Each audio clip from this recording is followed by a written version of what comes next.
Ladies and gentlemen, right here at the Palladium, they have a great tradition for great double acts, like Flanagan and Allen, Mike and Bernie Winters, Morecambe and Wise, Nureyev and Fontaine. And tonight's no exception. I'm chuffed to introduce Peter Cook and Dudley Moore.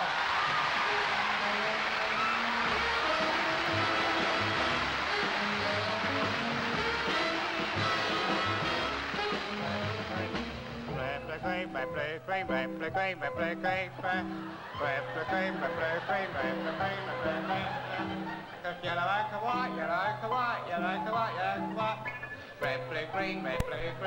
Tea's up, Dad. Tea's up. Oh, thanks, Pete. Oh. Nothing like a nice cup of tea. Nothing like a nice cup of tea. The beverage of Queens. Yeah. How many sugars would you like? 8. Heat? Partially. Only partially, Dad? Yeah, I don't want to. I'm on a diet. You don't want to get euphrates of the blood, too much sugar in the blood, Dad, do you? Not, Pete. How's it going with your music and piano lessons? Oh, you mean the Ephraim Bag teach yourself the piano by colour method? Yes, how does that method work, the Ephraim Bag method? Well, it's very easy. In layman's terms, Pete, you have a different colour for each note on the piano. And you have the colours laid out and you learn your tunes like that. For instance, you have C, you have red, D you have yellow, E you have green, and so on up the scale. Do you have Titian? B flat. That's a lovely colour, Titian. Yeah. It sounds a wonderful method. Oh, it is. Wonderful. Igor Stravinsky used it. I remember seeing that on the advertisement, except I thought it said, this is the method that Igor Stravinsky does not use. Oh, yes, that's right, yeah. That's what made it famous. Yes, and Beethoven didn't use it either. No musician has ever used it. No. That's why it's got such a following. Yes, exactly. What was that you were playing there? Red, Blue, Green. No, what's the title of the song? The song was called In the Nude. It's a boogie-woogie version of In the Mood that Claude Debussy wrote 40 years previous. Oh, yes, Debussy wrote In the Nude, didn't he? Well, it was very hot in Tahiti where he used to compose. And had a wonderful ear for music, though, Debussy had a wonderful ear for music. His left ear. Yeah. It's a wonderful ear. His right one was terrible. And eventually he had to bite it off and send it to Queen Victoria. That's right. And she sent back a bag of old tennis balls with a covering note saying we're not amused. She had a wonderful sense of humour. Yeah. Why are you learning, actually? Well, I'm learning because I want to go into showbiz and get a few birds. Yeah. What kind of act were you thinking of doing? Well, I thought of doing an act like Mrs. Mills, you know. Oh, yes, lovely. Start off with a song like Bye Bye Billy Bumblebee. Bye Bye Billy Bumblebee, bye bye. Bye bye Billy Bumblebee, bye bye, let my heart, bye bye. Like Cool Boy. It's a wonderful song, that. Of course, if you really want to succeed today, Dad, I think you ought to adopt the folk idiom. Yeah. The folk idiom is very popular now, the songs of protest, which are so justified. Because when you look round you, Dad, and you see all the way the awful lunacies of the politicians, the hydrogen bomb and the injustice, it makes you absolutely furious. Makes you sick, somebody can take his finger, put it up in the air, put it down on a button, and the whole world is blown up in a nuclear hollyhocks. Yeah. Mushroom cloud of horror. A toadstool of death. Yeah. It makes me furious. I wrote that song about it, remember? I was so angry once I wrote that song. Come off it, Mr. Menzies. Come off it, you and I. An end to nuclear lunacy. Or else the world must die. He's 9'1". He's 5'3". He plays for Spurs. Does he really? Yes. Inside left. Oh, that's a wonderful way of doing it. You know that, nearly fell off your seat, didn't you? Yeah. Peter, you know that one, Peter, Paul and St. Joan? They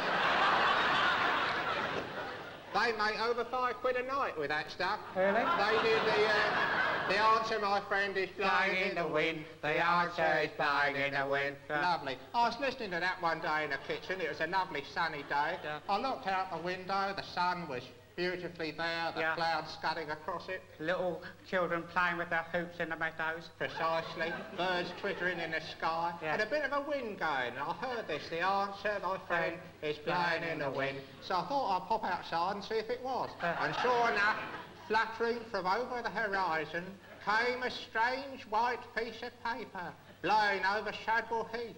Well, naturally, I pursued it. It alighted in a gooseberry bush, and I found it and took it out. Do you know what it said? What? It said McWhirter's raspberry-style ice lollies.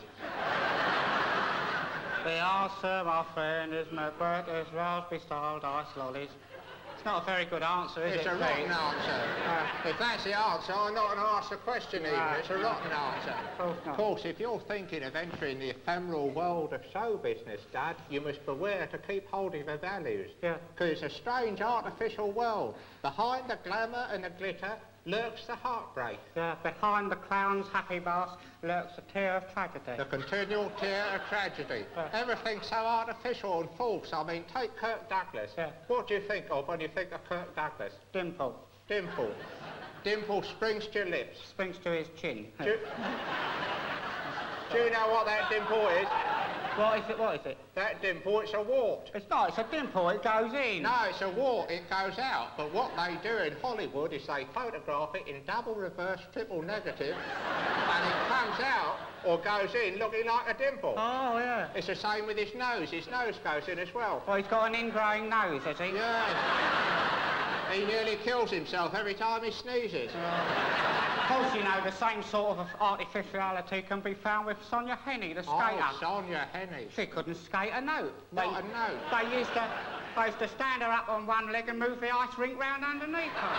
That was the only way to simulate it, wasn't it, Dad? Mind you, Pete, she had a wonderful smile. No, she had a horrible smile. What they did was they took Myrna Loy's smile and dubbed it onto Sonia Henney. Oh. Well, it's very strange because I can't stand Myrna Loy's smile, but it looks lovely on Sonia. It's lovely on Sonia, lousy on Myrna. That's show business. Well, of course, another example like that is Lawrence Harvey's legs, which are played by Marlene Dietrich. Yeah. And beautifully played at that. Wonderful. Of course, Dad, if you're going to get on in show business, you've got to have a good name, something to catch the public. What do you think of calling yourself? Thought of calling myself Gregory Peck. It's a good name. It's got a certain ring to it, hasn't it? The only trouble is, I think it's already been used by somebody. Oh, wait a minute. Who's that bloke yes. who used it? What's his name? It's on the tip of my tongue. Gregory Palmer? Palmerston? Peck. Gregory Peck's used Gregory it. Peck, he's the one. He's been flaunting it all over the place. Yeah. Of course, you know the secret about Peck, no. Gregory Peck. No. He can't sit down. Really? He can't sit down, Dad. He has an ailment of what can only be described as the... bottom. Of the bottom. And he daren't sit down, so he has this bloke to do all the standing work for his bottom. All the sitting work, you mean? The sitting work. Yeah. It's all done by George Nodes of Dagenham. Dagenham Dye Work? Dagenham Dye Oh, Works. yeah. He sits down for Gregory Peck. Really? You must have seen it at the end of Guns of Navarone, starring Gregory Peck with the active participation of George Nodes' bottom. Oh. And now Nodes is getting very uppity about it. He's asking for better billing. He's asking for the next one to be starring George Nodes' bottom and introducing Gregory Peck. He's getting very big-headed about his bottom. His bottom's gone to his head, isn't it? Best place for it, Dad. Yeah. Best place for it. Did I tell you a very strange experience I had last night, Pete? No, Dad, what was it? Well, Pete, I was sitting down in bed actually at the time, drinking a cup of cocoa. Of course you were, Dad. Of course I was, Pete. And I was flicking through Sophisticated Screen Secrets, the wonderful magazine for the film Cognoscini. And I was drinking my cocoa. Of course you were, Dad. Of course I was, Pete. It was a June 1930 edition. Oh, yes. And I was flicking over the yellow pages, you know. Steeped in history. And coffee stains. And I come across this picture of Jane Russell. The busty beauty. Oh, this is the point, Pete. This is the point. Jane Russell, flat as a pancake. It was a still from a film called The In-Law. I thought to myself, funny, you know. Busty beauty, nothing there. Thought, you know, funny. Busty beauty, nothing there. Yeah. Funny. Famed for the Doodahs, nothing there. Funny. Busty beauty, nothing there. Funny. Well done. I'll tell you what the answer is to that. What's that, Pete? Blowing in the wind, is it? No, it's not blowing. The answer to that is that Jane Russell was indeed extremely flat-chested, and they made the film The In-Law. It was a terrible failure. Nobody went to see it. I didn't go to see it. I remember that. I didn't either, no. I remember you not going to see it. Oh. Anyway, Metro-Goldwyn-Paramount Mayer did an audience research to see why no one had gone. And back came the answer. Lack of busty substances. Well, what they did was they persuaded this bloke, Sabu. Oh, the Indian elephant boy. You remember Sabu? Lovely little bloke. Yeah. They asked Sabu to climb into her blouse and stick his fists out. Stick his fists out like this to simulate the busty substance. And that's how they made it. They changed the name to The Outlaw, and it was a tremendous success. Of course, it was dreadful conditions in there, inside the blouse. Sweated labour, really. Sweated labour. That's why they had to get an Indian to do it. You never get a white bloke. Terrible conditions. And it was this busty beauty that gave her her wonderful B.O. appeal. I don't think I'd go for B.O. appeal, Pete. No, B.O. is the Hollywood term, Dad, for box office. Box office. That's what they whisper to each other in sophisticated circles on Malibu Beach, Dad, yes. Well, I must say, Pete, the film industry sounds a very shoddy affair, doesn't it? It is. I should stick to your music, Stick Dad. to the music. Did I tell you I've almost learnt that tune those two blokes sing? No. I'll play it, it's very good. Yes, do that. The other one goes, blue, red, green, blue, yellow, ochre, white. Blue, red, green, blue, yellow, green, red, chicken. I think he's got it. By George, he's got it. Now is the time to wander away.